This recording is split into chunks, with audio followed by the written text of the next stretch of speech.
Hello guys, welcome back to my YouTube channel. In today's video, I'm going to show you how to push code on GitHub. So push your code on GitHub, you need a GitHub account and Git CLI. So download the Git CLI from this website, just click next, take everything in default settings and everything will be okay. And then create account, GitHub. After creating the account, the dashboard should look like this.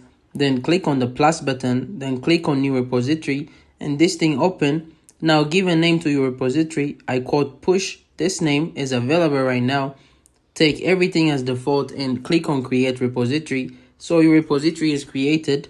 Okay, now the thing is, this is my project folder and there you left click and create git and click on git dash here. Okay, so now what you do, you type git init to initialize the project. Now type git add dot to take all the file to staging area and you can add anything. If I hit enter, the code is committed and now I have to set the remote.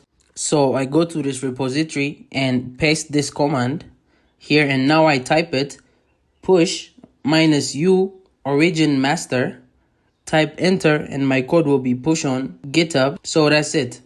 If this video helped you out, don't forget to like and subscribe to my YouTube channel.